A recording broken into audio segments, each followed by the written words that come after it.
Match final over போறப்போ left சைடுல இருக்கிற 6 கேலரி வெடிக்கும். அதனால நீங்க எல்லாரும் என்ன பண்றீங்க, அதுக்கு முன்னாடியே ரைட் சைடுக்கு வந்துருங்க.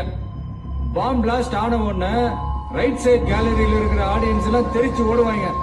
நாமளும் அவங்களோட ஆடியன்ஸை வெளியே ஓடிடலாம்.